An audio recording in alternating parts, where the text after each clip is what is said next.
네, 대표 유형 4번 문제 보도록 하겠습니다. 이제 소송법 문제인데요. 이제 소송 그 증거 능력에 관한 설명 중 적절하지 않은 것 이렇게 되어 있죠. 증거 능력. 여기도 이제 관련된 위수증과 관련된 판례들을 이제 찾아봐라. 이제 요 이야기를 하는 겁니다. 1번 보시면은요. 선거관리위원회 위원 직원이 관계인에게 진술이 녹음된다.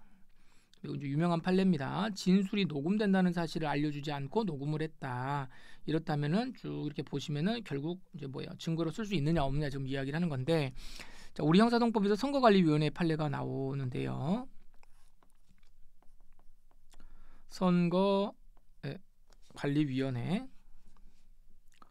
선거관리위원회 판례가 두 개가 있습니다.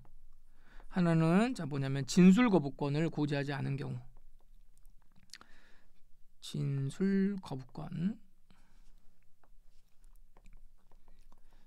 거부권을 고지하지 않은 경우가 있고요. 자, 또 한 가지는 이제 방금 우리 1번 여기 문제에서 나오는 진술 녹음이 되고 있다. 녹음되고 있다는 사실을 알려주지 않은 경우입니다. 그런데 우리 판례 이제 결론적으로 보면 녹음되지 않고 녹음되고 있다라고 하는 사실을 미리 알려주지 않으면 이거는 위수증으로 받습니다. 그런데 진술 거부권 고지와 관련돼 가지고는 요거는 이제 적법하다 이렇게 이야기를 받고, 자, 왜 그랬냐면 진술 거부권을 고지를 한다라고, 진술 거부권 고지라고 하는 거는 요거는 헌법에 있기는 한데 헌법에서 곧바로 도출되는 권리가 아니라고 이야기를 했어요. 헌법에서 도출되는 권리가 아니고 어떻게 해야 된다?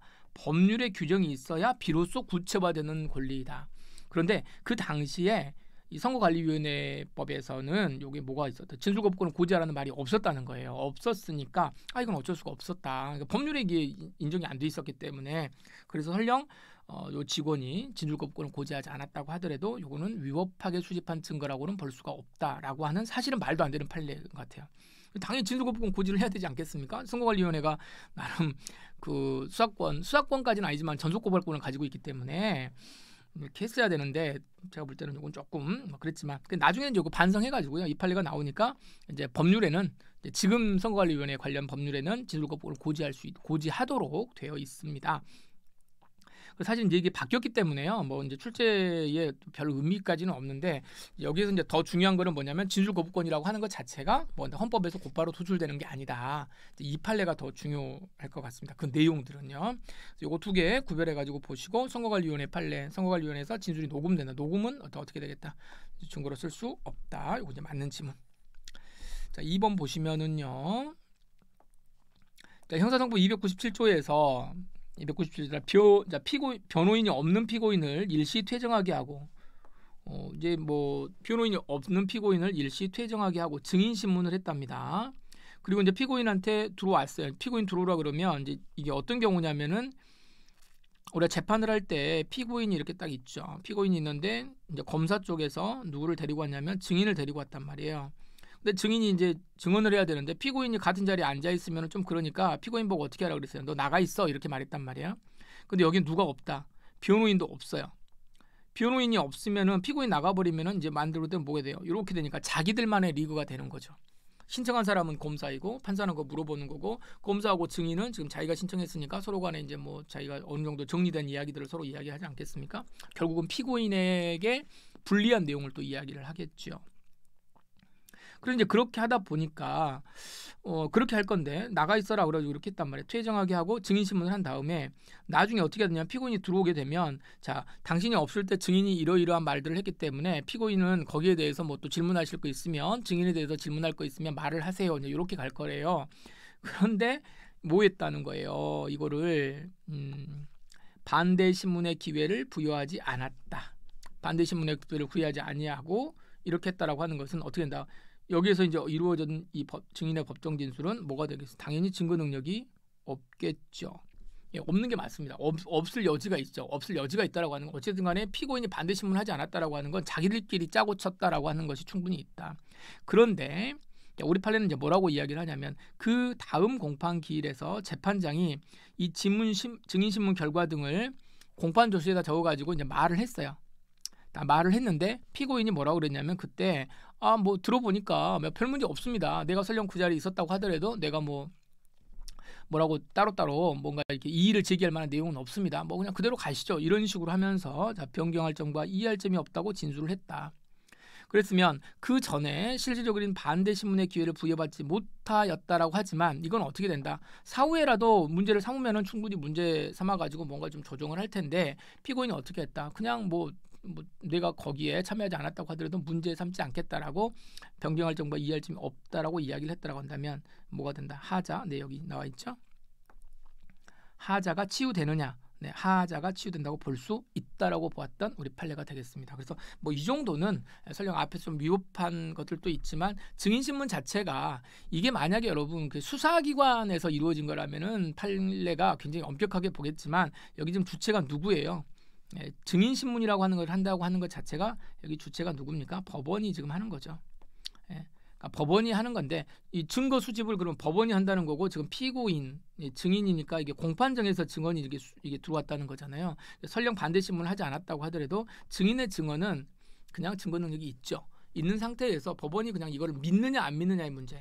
어느 정도까지 믿어야 하는 거냐. 증명력의 문제는 그냥 법원이 또 알아서 하면 되는 거니까 굳이 이 부분에 대해서 나중에 이 피고인 쪽에서 문제를 삼지 않겠다라고 이야기를 했다라고 한다면 당연히 하자가 치유되는 것으로 보겠다라고 하는 판례입니다. 그래서 이것도 맞는 판례가 되겠습니다. 자, 그리고요. 자, 3번 판례 보시면 자, 검사 이외의 수사기관 작성의 피의자 신문 조서. 자, 이렇게 되어 있는데 이제 여러분 형사동법 이제 개정이 지금 돼 가지고 우리가 내년 2022년 1월 1일부터 이제 제대로 이제 바뀐 형사동법이 이제 적용이 되기 때문에 사실 이제 이런 판례들은 별로 이제 여기 이 판례 자체가 이제 의미가 없다는 게 아니라 검사 이외의 수사기관이 작성했느냐, 검사가 작성했느냐는 별 의미가 없습니다. 이제는. 이제 그래서 검사 이외의 수사기관이 작성한 거는 이게 뭐예요? 이게 이제 우리가 사경이죠. 사경 작성인데 이 사경 작성 피신 조서가 312조 3항이잖아요. 312조 3항과 312조 1항이 예전에 이게 이제 검사 작성이고 이제 거의 이제 이게 같아져 버렸기 때문에 좀 문제가 되지 않아요. 이제 자, 이런 조서는 공판 준비 또는 공판 기일에 그 피의자였던 피고인이나 변호인이 그 뭐를 내용을 인정할 때 한해서 증거를 할 수 있는데 이 내용을 인정한다라고 하는 말이 무슨 말이냐? 지금 그 말인 거죠. 내용을 인정한다라고 하는 건 뭐냐면 그 말이 실제 사실과 부합한다는 것입니다. 제가 말한 대로 적어져 있습니다가 아니고 실제 사실과 부합한다는 것을 의미한다. 네, 요게 뭐 당연히 여러분들 뭐 증거법을 조금 공부하셨으면 이건 이제 당연히 아는 지문이시죠. 이건 이제 맞습니다. 자, 4번 보시죠.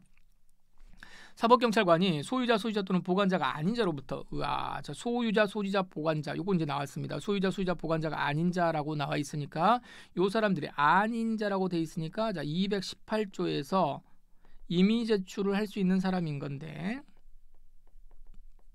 임의 제출을 할 수 있는 사람이 아니에요. 아닌 자로부터 받은 요 물건.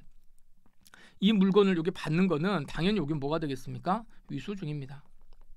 소유자 보관자한테만 받아야 되는데 그거 아닌 사람한테 받았다. 그럼 요건 이제 위수중이에요. 위수중이고 따라서 증거로 사용할 수가 없다. 그런데 만약에 여기에 대해서 뭐하면 동의를 하게 되면 어떻게 되는 거냐? 동의를 하더라도 여러분 위수중이다. 자, 이게 218조에서도 굉장히 중요합니다. 218조 임의제출과 관련된 경우에도 소유자 보관자 말고 가장 많이 나오는 게 이 아닌 자 중에 이제 뭐가 있습니까? 피해자가 있어요. 피해자가 제출한 거는 절대 안 되죠. 이것도 위수중이고 여기에서 이 위수중이 설령 피고인이 자기한테 불리한 증거이기 때문에 동의하겠습니다. 이건 뭐 그냥 제가 한 거 맞습니다. 이런 식으로 이야기를 하더라도 어떻게 된다? 이거는 여전히 위수중이다. 그래서 유죄 인정의 증거로 사용할 수 있다? 아닙니다. 쓸 수 없습니다. 그래서 여전히 한 번 위수중은 계속해서 위수중이고 그러니까 이제 여기서 보시면은 위수중인 것처럼 보이지만 이게 하자가 치유가 되는 경우가 있을 수도 있고요. 그렇지 않은 경우들도 있는데 이게 안 된다. 하자가 치유가 되는 경우는 어떤 경우겠어요? 자, 보시면 법원이 뭔가 조금 잘못했을 때 법원이 잘못하면 지들이 잘못한 건 어떻게 해요? 대충 좀 넘어가려고 이야기합니다. 또 하나 하자가 굉장히 경미하다라고 생각할 때 이 사례들은 이제 여러분들이 이제 암기를 또 좀 해두셔야 되겠죠. 이제 문제 나올 거니까 그때 정리하시면 되겠습니다. 그래서 정답은 이제 4번이 틀렸습니다. 그래서 가장 적절하지 않은 것은 뭐냐? 정답.